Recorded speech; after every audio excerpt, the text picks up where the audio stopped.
आज की इस विशेष ऑनलाइन क्लास में, या यूं कहें कि हमारे इस डीप डाइव अध्ययन सत्र में जुड़ने वाले सभी सीखने वालों का बहुत बहुत स्वागत है। हाँ, आप सभी का स्वागत है इस बेहद खास सत्र में। तो आज का हमारा जो मिशन है वो बहुत ही रोमांचक है। आज का हमारा विषय है इतिहास की जानकारी के स्रोत, यानी प्राचीन भारत का दर्पण। बिल्कुल। और शुरुआत करने से पहले मैं ये स्पष्ट करना चाहूंगी कि इतिहास का मतलब सिर्फ कुछ पुरानी तारीखें या राजाओं के नाम रटना नहीं होता। हाँ, बिल्कुल नहीं। बल्कि ये तो एक जासूस की तरह काम करने जैसा है। हमारे पास पुराने समय के कुछ सुराग हैं और हमें उन्हें जोड़कर पूरी तस्वीर समझनी होती है। मतलब अगर मैं सही समझ रहा हूं तो इतिहास एक बहुत बड़े जिगसॉ पजल की तरह है ना? एकदम सही। और आज के इस डीप डाइव में हम यही सीखेंगे कि उन पजल के बिखरे हुए टुकड़ों को कैसे ढूंढना है और उन्हें आपस में कैसे जोड़ना है। हाँ, और इसी अध्ययन सत्र में हम शांति से ये समझेंगे कि जो कुछ भी हम अपने अतीत के बारे में आज जानते हैं वो सब आखिर हमें पता कैसे चला। तो चलिए शुरू करते हैं। हाँ, आपने इसे प्राचीन भारत का दर्पण कहा है। जी हाँ, ये दर्पण हमें दिखाता है कि हजारों साल पहले का हमारा भारत असल में दिखता कैसा था। एक दर्पण जो हजारों साल पुराना है। सच में ये सोचकर ही उत्सुकता होती है। तो आइए देखते हैं कि इस दर्पण में हमें क्या-क्या दिखाई देता है। सबसे पहले हमें ये समझना होगा कि इतिहास को जानने के जो स्रोत हैं उन्हें हम 3 मुख्य आधारों में बांटते हैं। अच्छा, वो 3 आधार कौन-कौन से हैं? पहला है साहित्यिक साक्ष्य, जिसमें धार्मिक और लौकिक किताबें आती हैं।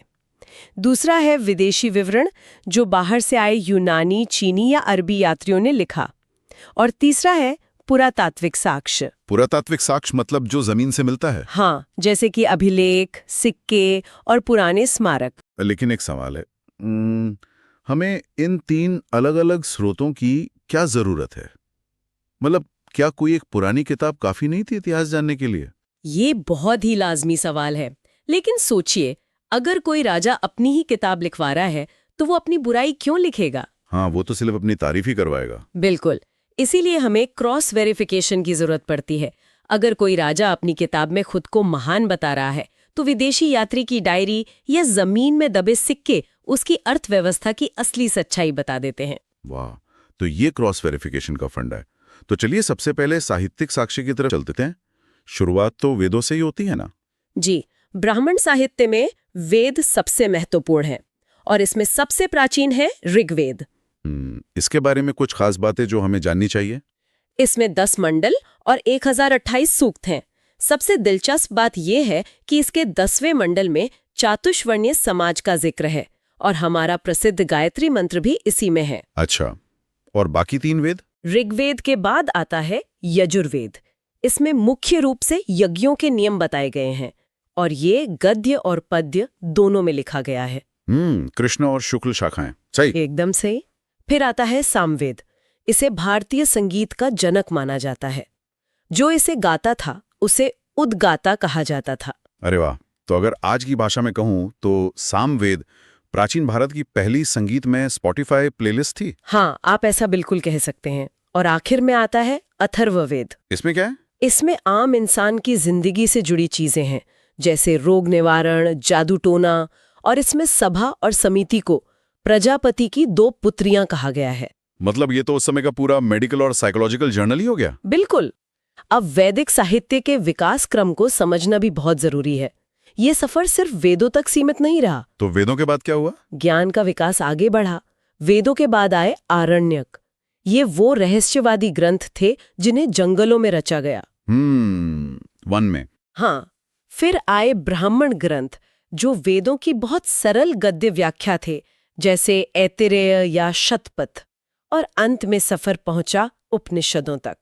उपनिषद, जिनकी संख्या शायद 108 है। जी हाँ, 108 उपनिषद हैं। उपनिषद का शाब्दिक अर्थ ही होता है गुरु के समीप बैठना। और क्या आपको पता है कि हमारा जो राष्ट्रीय वाक्य है सत्यमेव जयते, वो मुंडकोपनिषद से ही लिया गया है। हाँ, ये तो बहुत ही शानदार तथ्य है। लेकिन मैं यहाँ एक बात सोच रहा था, लोग वेदों के भारी भरकम कर्मकांडों से सीधे जंगलों की तरफ, मेरा मतलब आरण्यक और उपनिषदों के दर्शन की तरफ क्यों मुड़ गए? ये एक स्वाभाविक बदलाव था। क्या ये प्राचीन समय का कोई बर्नआउट था जहां लोग रोजमर्रा के कर्मकांडों से थक गए थे और असली ज्ञान की तलाश में जंगलों की तरफ चले गए? आप इसे एक तरह का बौद्धिक बर्नआउट कह सकते हैं। जब समाज में यज्ञ और कर्मकांड बहुत जटिल हो गए तो लोगों को एक सरल आंतरिक शांति और दर्शन की जरूरत महसूस हुई, जो उन्हें उपनिषदों में मिली। ये बहुत ही लॉजिकल है। अच्छा, वेदों को समझने के लिए कुछ टूल्स भी तो थे? हाँ बिल्कुल, उन्हें वेदांग कहा जाता है।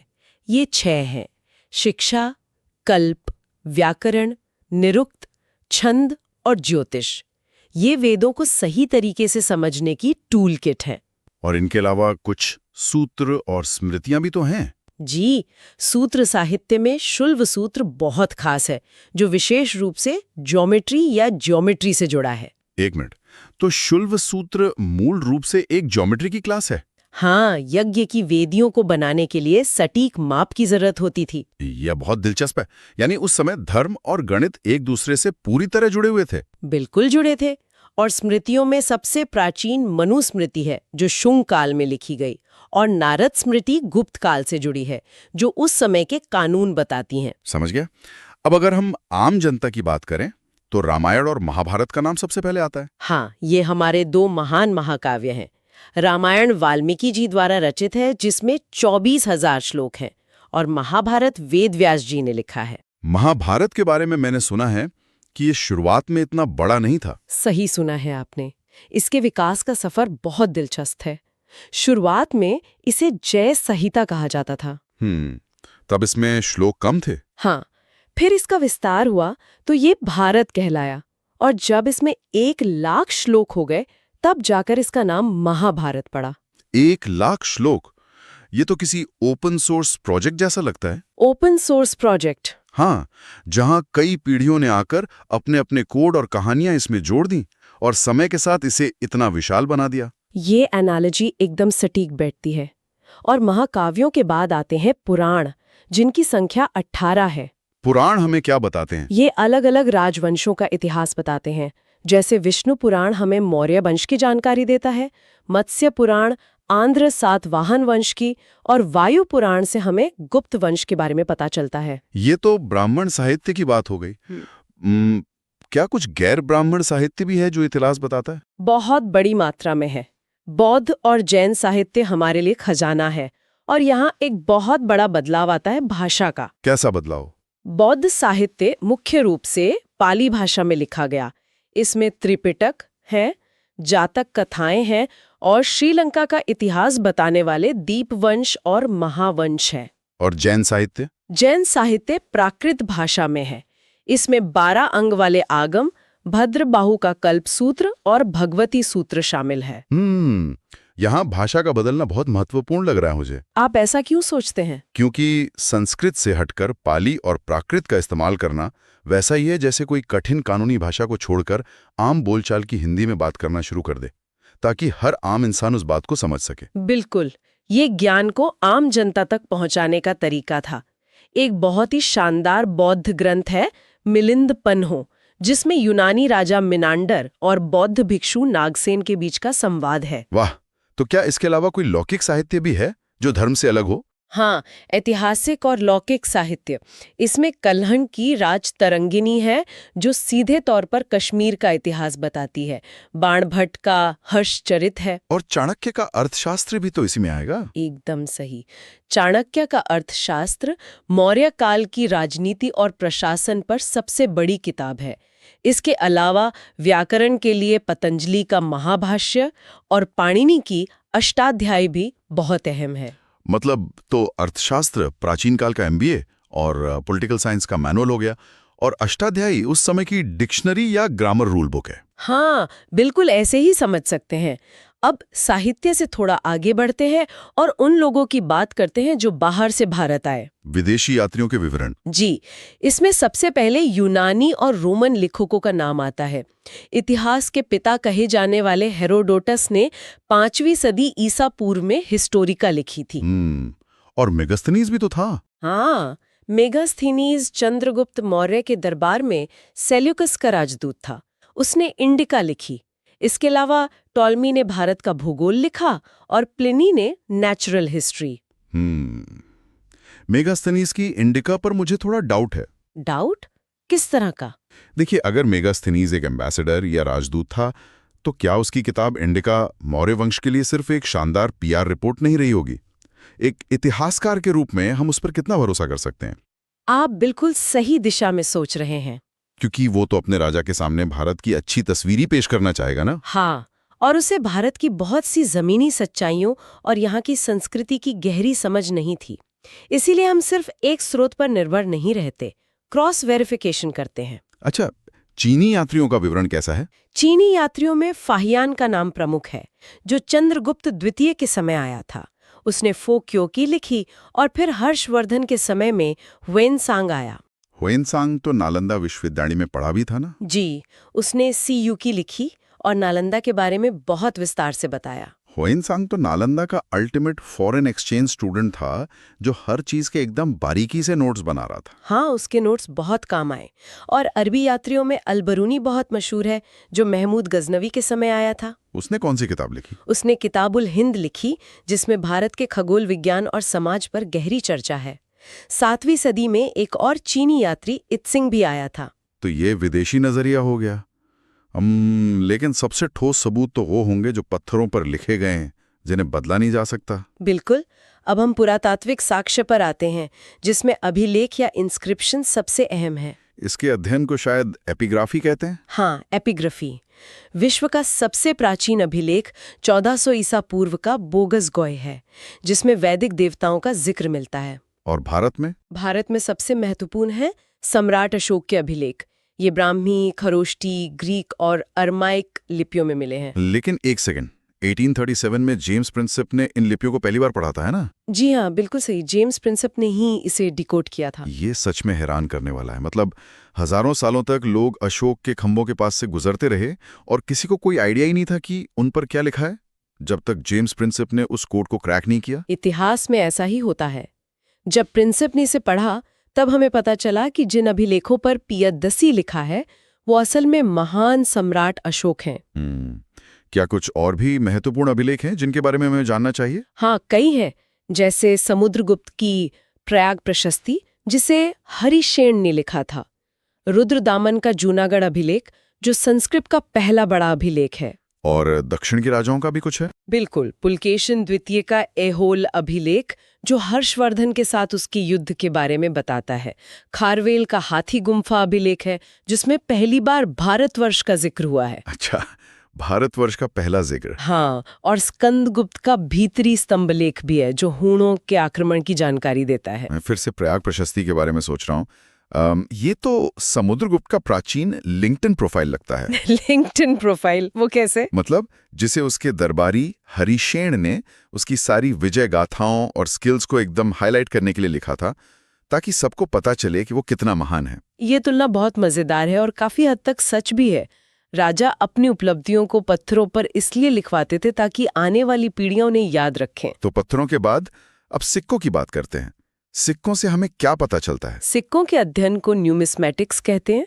सबसे पुराने सिक्के आहत सिक्के या पंच मार्क्ड सिक्के कहलाते हैं, जिन पर सिर्फ कुछ चिन्ह होते थे। तो उन पर कुछ लिखा नहीं होता था? नहीं, लेख और तिथियां लिखने की शुरुआत हिंद यवनों यानी इंडो ग्रीक्स ने की।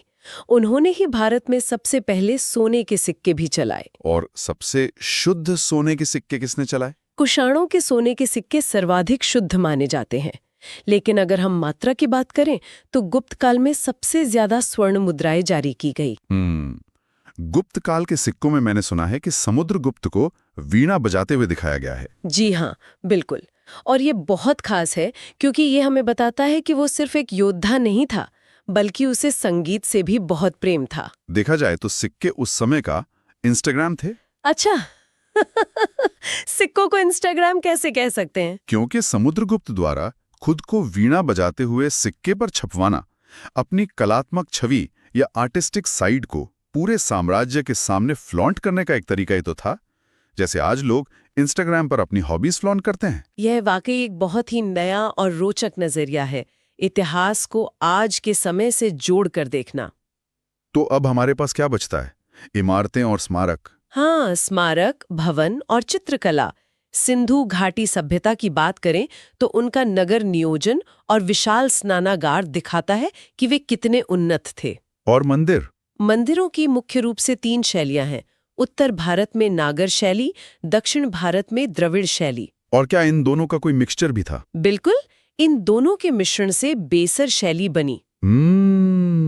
और चित्रकला के बारे में? चित्रकला में मध्य प्रदेश की भीमबेटका की गुफाएं बहुत प्रसिद्ध हैं, जहां प्रागैतिहासिक शैल चित्र मिले हैं। इसके अलावा गुप्तकालीन अजंता की गुफाएं हैं, जहां बौद्ध जातक कथाओं को बहुत ही सुंदर तरीके से दीवारों पर उकेरा गया है। भीमबेटका की गुफाओं के साधारण चित्रों से लेकर नागर और द्रविड़ को मिलाकर बनाई गई जटिल बेसर शैली के मंदिरों तक का सफर अद्भुत है। हाँ, ये विकास का सफर है। एक शानदार कल्चरल फ्यूजन है ना? अलग अलग संस्कृतियां मिल रही हैं और कुछ नया बन रहा है। बिल्कुल सही कहा। तो इस तरह हमने साहित्य, विदेशी यात्रियों और जमीन से मिले सबूतों को जोड़कर पूरी तस्वीर देखी। तो क्या हम क्लास को समेटते हुए एक छोटा सा रैपिड फायर कर सकते हैं, ताकि महत्वपूर्ण तथ्य याद रहें? जरूर। तो ध्यान दें, सबसे पुराना वेद है ऋग्वेद। सत्यमेव जयते लिया गया है मुंडकोपनिषद से। पुराणों की कुल संख्या है 18। इतिहास के पिता कहे जाते हैं हेरोडोटस। और अशोक के अभिलेखों को सबसे पहले पढ़ने वाले विद्वान थे जेम्स प्रिंसेप। वाह, एकदम क्रिस्प समरी। मुझे लगता है आज के लिए हमने काफी सारे स्रोतों का गहराई से विश्लेषण कर लिया है। हाँ, और क्लास को खत्म करने से पहले मैं हमारे साथ जुड़े सभी लोगों के लिए एक गहरा सोचने वाला सवाल छोड़ना चाहती हूँ। जी बिल्कुल। आज हमने पुराने साहित्य, पत्थरों और सिक्कों को पढ़ा, जो हजारों सालों तक सुरक्षित रहे। लेकिन जरा सोचिए, अगर आज हमारी सभ्यता अचानक से गायब हो जाए, तो आज से 3000 साल बाद के इतिहासकारों को हमारे पुरातात्विक साक्ष्य के रूप में क्या मिलेगा? ये सोचने वाली बात है। क्या हमारा सारा डिजिटल डेटा, क्लाउड सर्वर और हार्ड ड्राइव बच पाएंगे, या फिर उन्हें जमीन खोदने पर सिर्फ अरबों टन प्लास्टिक की बोतलें और ई कचरा मिलेगा? हो सकता है कि वे प्लास्टिक को देखकर ये सोचें कि हम प्लास्टिक नाम के किसी देवता की पूजा करते थे।